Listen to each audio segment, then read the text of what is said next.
오늘 우리 다음 세대 친구들 위해서 눈에 보이는 게 꼭 있어야 되더라고요. 제가 물 한 병을 가져왔어요. 차세대 친구들 보세요. 네, 여러분 이 물 뭐 같아요? 무슨 물 같아요? 무슨 물 같아요? 먹어봐야 알죠? 네, 그냥 물이에요. 네, 그냥 물인데 만약에 이 그냥 평범하게 생긴 이 물을 마시면 죽지 않는 영원한 삶을 산다고 해볼게요. 그러면 이 땅에서 늙지도 않고 죽지도 않고 영원히 사는 삶을 산다면 그건 복일까요? 저주일까요? 자, 그렇다면 이 물을 여러분들은 마시겠어요? 안 마시겠어요? 마시시겠어요? 안 드시겠어요? 안 드세요? 네, 지금이 좋은 분도 계시고 네, 아직 힘드신 분도 계신가 봐요. 여러분, 그런데 만약에 이 물을 마시는 순간의 나이로 평생 살고 죽지 않는 거예요. 그러면 드실 거예요, 안 드실 거예요? 지금의 나이로 마시는 순간의 때로 더 이상 자라지도 않고 늙지도 않는 나이로 인상이 팍 써지시는데 여러분, 그 말은 안 드실 확률이 좀 많다는 거죠? 그래도 드시고 싶으신 분들 계세요? 제가 방금 드렸던 이 물에 대한 이야기는요, 터크 에버레스팅이라는 동화로 만들어진 또 청소년 소설로 만들어진 책의 내용에 나와 있는 내용이에요. 디즈니에서 영화로도 만들어졌는데요. 내용이 어떻게 되냐면 터크 씨의 가족이 있어요. 근데 그 터크 씨의 가족이 죽지 않고 늙지 않고 영원한 생명을 주는 샘물을 발견했어요. 그리고 그 물을 우연찮게 마신 터크 씨네 가족은 그 모습 그대로 영원한 삶을 얻게 됐어요. 그러니까 태어나서 성장하고 늙고 죽는 과정이 이 물을 마시기 전에는 얼마나 소중한지를 몰랐는데 막상 이 물을 마시고 그 상태로 시간이 멈춰버리니 그 과정이 너무 소중한 걸 알고 그걸 비밀로 하기로 했어요. 아무에게도 알려주지 않았던 거예요. 그런데 이 이야기, 영화는 어떻게 전개되냐면요, 호기심 많은 소녀였던 위니라는 친구와 또 이 샘물을 팔아서 큰 돈을 벌고 싶었던 외부에서 탐욕스러운 사람이 나타나서 문제가 생기는 이야기들이 바로 이 영화 또 소설, 동화에 나와 있는 내용이에요. 내용을 보면요, 죽고 싶어 하지 않고 죽음을 두려워하고 있었던 소녀가 있어요. 그 위니에게 터커 씨가 이런 말을 해요. 위니는 물을 마시고 싶어 했어요. 죽고 싶지 않았어요. 죽음이 두려웠어요. 죽지 않는 물을 마시려고 하는 이 위니를 향해서 터커 씨가 이렇게 말했어요. 죽음을 두려워하지 말고 삶이 아닌 삶을 두려워해야 해라고 말이에요. 여러분, 이 말이 이해가 되세요? 죽음을 두려워하지 말고 삶 아닌 삶, 사람답게 살지 못하는 삶, 삶을 온전히 살아내지 못하는 삶을, 미완성의 삶을 두려워해야 된다는 말이었어요. 여러분, 우리가 돈 많은 사람을 어떻게 불러요? 저 사람 어떻게 산다고 그래요? 잘 산다고 그러죠? 그런데 말씀을 잘 생각해 보셔야 돼요. 돈이 많은 것이 잘 사는 거예요? 아니에요. 돈 많은 것과 잘 사는 것은 다른 거예요. 그래서 돈이 많은 사람 뭐라고 불러야 돼요? 부자! 그렇지요. 네, 부자라고 불러야 돼요. 집에서 안 짰어요. 네. 여러분, 잘 산다는 것, 그것은 많이 가지고 내가 원하는 것을 다 즐기고 사는 삶을 얘기하는 게 아니라요, 삶의 의미와 이유를 알고 자기 존재의 의미와 가치를 깨달으며 내가 왜 사는지 그 살아가는 이유를 잘 알고 살아가는 삶을 잘 산다고 표현하는 거예요. 여러분, 중국에서 권력이 가장 셌던 사람 중에 유명했던 황제가 한 사람 있어요. 여러분, 딱 떠오르는 사람 있으세요? 무슨 왕이에요? 황제. 진시황 떠오르시죠? 아방궁을 만들고 자기의 이 천하통일, 그 중국을 통일하고 정말 위세를 떨쳤던 사람이었어요. 그 사람은 유독 죽음이 두려웠나 봐요. 그래서 죽지 않는 불로초를 그렇게 찾아 헤맸대요. 여러분, 중국 서한 지역에 가보면요, 진시황의 무덤이 있어요. 중국의 황제들은 죽을 때가 가까이 왔을 때 무덤을 만들지 않았어요. 왜요? 권력이 바뀌면 자기 무덤이 어떻게 될지 몰라요. 그래서 집권을 하자마자 무덤을 만들기 시작했어요. 그 무덤을 만들면서 얼마나 대단하게 만들었냐면요, 그 무덤이 발굴이 됐는데 병마용이라고 하는데요, 그 병마용에 어떻게 되어 있냐면 8,000 병사와 말들이 실제 사람의 크기대로 똑같이 만들어져 있었다는 거예요. 여기 사진 보이세요? 근데 지금 크기가 잘 가늠이 안 되실 텐데요, 여기 보시면 그 빨간색 스카프 두른 사람 보이세요? 조그만하게? 저게 실제 사람이에요. 그러니까 그 크기가 워낙 방대한데 그 굴이요 하나만 있는 게 아니래요. 지금 1, 2, 3굴까지 발굴했고 4, 5, 그 다음 이후의 굴들은 계속 발굴되고 있는데 발굴을 지연시키고 있대요. 왜냐하면 이 모든 이 병마용이 채색이 돼 있었는데 햇빛을 보자마자 채색이 다 변해버렸대요. 그러니까 아직 그 현재의 기술로는 이걸 발굴할 수가 없으니까 그 채색 상태를 유지하기 위해서 발굴을 지연하고 있다고 하는 거예요. 여러분, 죽음 이후에 아마도 자기가 죽게 될 그 죽음, 수올, 그곳을 갔을 때 자기를 지켜줄 군사들과 또 어쩌면 자기가 가는 그 저승, 이 생애 이후의 삶을 정벌하고 싶은 마음에 아마 저렇게 크고 많은 군사들을 만들었을 것이다라고 추측하곤 합니다. 그리고 그 불로초를 헤매던 진시황은요, 그 왕의 가마를 뜨거운 여름에 타고 가다가 어떻게 죽었냐면 누구에게 독살된 게 아니라요, 죽음을 당할까봐 두려우니까 옷을 여러 겹 껴입었었나 봐요. 더운 여름에 더위에 지쳐서 두꺼운 옷 껴입고 있다가 그대로 죽었다라는 이야기가 내려오고 있습니다. 여러분, 아무리 화려해 보이고 아무리 가진 것이 풍성해 보이는 삶 안에도 그 사람 내면이 불안으로 가득 채워 있다면 그 삶은 삶다운 삶이 아닐 것입니다. 진시황은 두려움, 죽음에 대한 두려움은 있을지 모르겠지만 정말 삶 아닌 삶에 대한 두려움, 의미 있게 살지 못하는 것에 대한 두려움은 그 마음 안에 없었는지 모르겠습니다. 여러분, 오늘 본문을 보시면요, 15장 17절에 본문에 이렇게 말씀하십니다. 함께 보시죠. 시작. 그리스도께서 다시 살아나신 일이 없으면 너희의 믿음도 헛되고 너희가 여전히 죄 가운데 있을 것이요. 예수님이 십자가에 달리시고 어떻게 되셨어요, 여러분? 사셨어요? 죽으셨어요? 그 자체로 돌아가셨어요. 십자가 위에서 죽음을 맞이하셨어요. 여러분 예수님 그때 당시에 따르던 사람들이라고 생각해 보세요. 예수님이 세상을 바꾸실 것 같았어요. 이 바뀐 세상에, 온전히 회복된 세상에 나는 예수님을 따르던 제자들로 한 자리 차지하면서 예수님과 함께 이 땅을 누릴 줄 알았어요. 그런데 예수님이 너무 힘없게 죽으신 거예요. 그 십자가에서 돌아가셨어요. 설마 하면서 따라가지만 예수님이 채찍에 맞으시고 피를 쏟기 시작하시고 지치기 시작하셨을 때도 아마 무슨 일이 일어나겠지, 하늘의 천군 천사가 내려오겠지, 회복이 되시겠지, 놀라운 힘을 발휘하시겠지 하고 기대가 있었을지 몰라요. 십자가에 못 박히는 순간에도, 피가 철철 흘러나오는 순간에도, 그리고 정말 예수님이 죽어 숨이 정말 껄떡껄떡 하시는 그 순간까지도 하늘에서 천사가 내려와서 회복시키시고 모든 것을 나팔소리와 함께 이 세상으로 왕으로 다시 회복하시는 꿈과 기대를 가졌을지 몰라요. 그런데 예수님은 어떻게 되셨죠? 있는 그대로의 자리에서, 그대로 십자가에서 죽으셨어요. 정말 죽으셨어요. 힘없는 모습으로, 연약한 모습으로 그대로 죽으셨어요.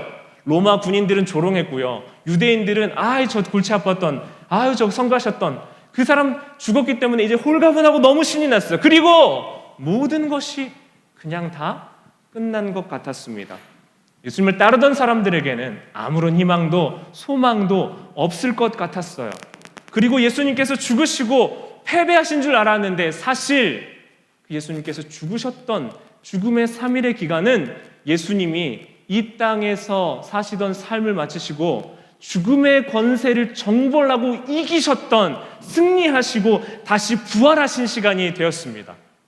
그러니까 세상에 이 죽으셨던, 희망이 없었다고 생각했던 그 시간이 도리어 예수님이 죽으셨기 때문에 사망이 왕노릇하던 이 세상의 모든 절망과 두려움과 불안과 아픔들을 정벌하신, 마침내 그것들을 모두 이기신 승리의 시간이 되셨다라는 거예요. 예수님이 죽으셨기 때문에 그 죽으심을 통하여 죽음의 권세, 사망의 권세에 들어가시고 그 죽음의 권세와 사망의 권세를 이기시고 승리하게 되신 줄 믿습니다. 여러분, 그래서 여러분, 모든 우리의 걱정과 염려의 두려움의 끝이 뭐냐면 사실 죽음의 의로 귀결돼요. 모든 염려와 걱정과 근심의 끝은 모든 이게 조금씩 모아지고 결국 끝으로 가다 보면요, 뭐에 대한 불안, 뭐에 대한 두려움의 끝은 결국 죽음에 대한 불안과 두려움으로 귀결이 되게 돼 있어요. 모두 죽음으로 예정되어 있어요. 그런데 예수님께서는 이 일을 예수님의 육체로 직접 하셨어요. 그래서 죽음을 이기시고 승리하셨기에 더 이상 죽음이 우리의 끝, 우리의 결과, 우리의 마지막이 아니라 그 죽음을 이기시고 승리하신 예수님의 승리가 우리의 것이 된 줄 믿습니다. 여러분, 이것을 믿는 것이 예수 그리스도를 믿는 사람들의 믿음이고 그리스도인들의 삶이고 신앙의 고백입니다. 여러분, 우리에게 이게 있어야 돼요. 이 부활에 대한 믿음과 예수 그리스도를 따르는 자들에게 주시는, 동일하게 주시는 부활의 그 승리가 우리의 것임을 믿고 따라가는 은혜가 있길 원합니다.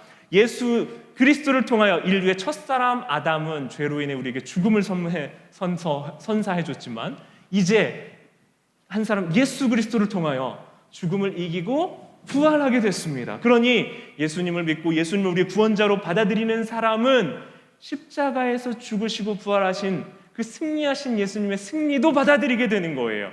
우리는 죽고 소멸하는 미래에 대한 염려와 불안과 두려움을 살아가는 대신에 이제 우리에게 생명을 주시고 우리를 살게 하신 그 하나님의 뜻을 따라 살지 못하는 것을 이제 두려워해야 되는 거예요. 죽음 이후에 두려움, 염려, 근심, 걱정 때문에 두려운 게 아니라요, 내 인생 앞에 있는 문제 때문에 두려운 게 아니라요, 도리어 죽음과 실패가 아닌 우리가 살아내어야 되는 삶을 살지 못하는 것을 두려워하며 사는 사람이 그리스도인들의 두려움이 되는 줄 믿습니다. 여러분, 그래서 이 생 끝을 두려워하지 말고요, 이 생 끝을 우리는 이미 알아요. 예수님과 함께 우리는 다시 살게 된 은혜가 있을 거예요. 그래서 우리 삶을 더 잘 살아갈 수 있게 됐어요. 우리의 죽음 끝에 아무것도 없다고 믿으면 우리가 원하는 대로, 우리 뜻대로 이 한 번 사는 삶, 내가 원하는 것, 만족과 즐거움을 누리며 살아야 되잖아요.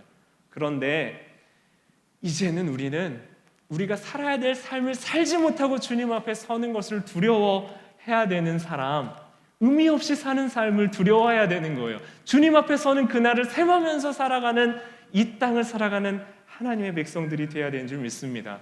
여러분, 그렇다면 저한테 이렇게 물어보실 수 있죠. 그럼 목사님은 두려움 없으세요? 죽음 안 무서우세요? 여러분, 그러겠어요? 네, 저도 여러분 똑같은 사람이죠. 간지럽히면 간지럽고요, 때리면 아프고요, 네, 저한테 미움만 하면 상처받아요. 네. 그래서 제가 여러분, 두려움이 없고 죽음이 무섭지 않아서가 아니라요, 정말 두려운 것을 두려워할 수 있을 때 우리에게 있는, 내 앞에 있는 두려움, 작은 두려움들은 사라지게 됩니다. 그래서 우리가 정말 더 두려워해야 될 것, 우리 눈앞에 있는 현실의 문제와 어려움과 앞으로 다가올 미래와 궁극적으로 죽음에 대한 두려움보다 더 두려워해야 될 분을 두려워하고 더 사랑해야 될 분을 사랑해 나가는 저와 여러분이 되길 소원합니다. 예수님을 믿는 사람은 예수님의 부활도 믿습니다. 그 부활하신 주님은 우리의 죽음조차 다루시는 분, 죽음조차 이기시는 분이심을 믿습니다.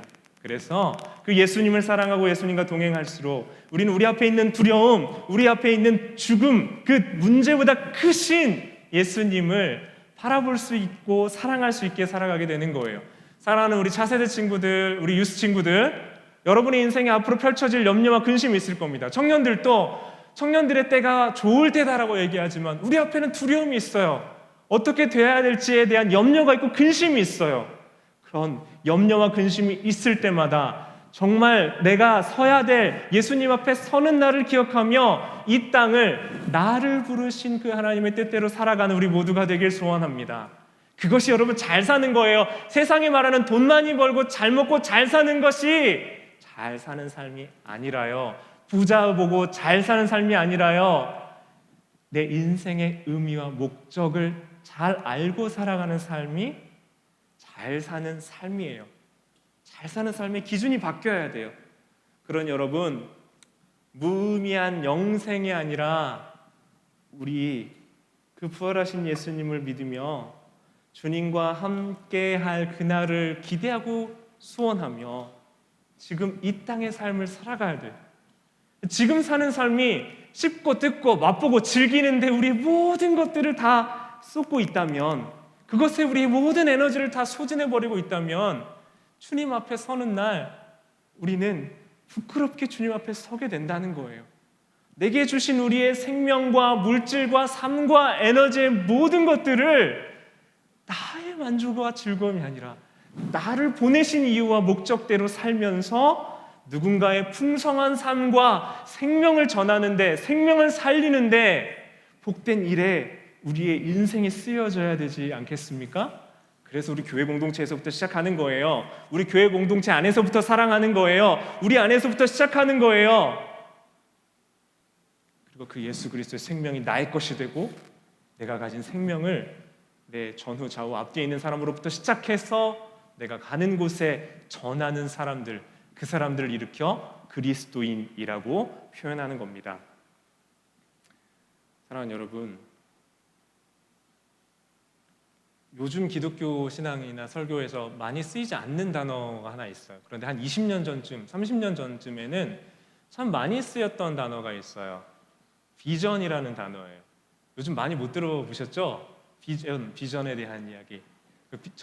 제가 이제 20대 때, 10대와 20대 시절을 보냈을 때는 항상 이 비전이라는 단어가 굉장히 큰 화두였었어요. 그리고 목사님들이나 또 강단에서 선포되는 말씀이 하나님이 주신 비전을 통해서 그 하나님의 능력을 선포하는 삶에 대한, 하나님의 은혜를 사모하는 삶에 대한 것들을 항상 듣고 가슴이 뜨거워지는 경험들이 있었습니다. 그런데 요즘에는 거의 쓰이지가 않아요. 그죠? 단어 자체가 많이 나오지 않아요. 여러분, 비전이란 말은 우리가 한국에서 많이 쓰이는 표현으로는 미래의 가능성, 전망, 기대 이런 것들로 많이 쓰였는데요. 사실은 그 단어 자체로 보면요, 이런 의미도 사전적으로 있지만 볼 수 있는 힘이잖아요. 비전이란 말은요, 시력이라고 표현하기도 하지만 앞을 볼 수 있는 힘이다라는 거예요. 근데 그 앞을 볼 수 있는 힘은 내가 잘 되는지, 내게 능력이 있는지를 보는 걸 비전이라고 사실 하면 안 되고요. 우리 인생과 함께 하시고 우리를 사랑하시는, 그리고 죽음도 이기신 그 예수님과 동행하는 삶의 미래를 볼 수 있느냐는 거예요. 그런 의미에서 쓰여지지 못해서 요즘에는 잘 쓰이지 않는 표현이 된 것 같아요. 제가 불안과 두려움 섞인 10대 후반, 20대 시절 많이 듣고 경험했으며 요동치게 제 가슴 되게 뜨겁게 했었던 설교의 한 그 구절, 부분이 있어요.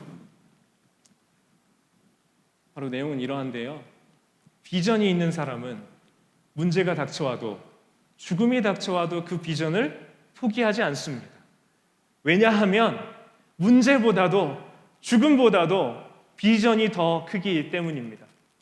비전은 고통을 먹고 삽니다. 비전은 기도의 눈물을 먹고 자랍니다. 하나님은 상한 갈대를 꺾지 아니하시며 꺼져가는 심지를 끄지 않는 분이십니다. 하나님 여러분을 통해 반드시 전 세계를 복음화하실 것입니다. 젊은이들이여 두려워하라 평범한 죽음을, 여러분들이여 절망을 품지 말고 비전을 품기 바랍니다.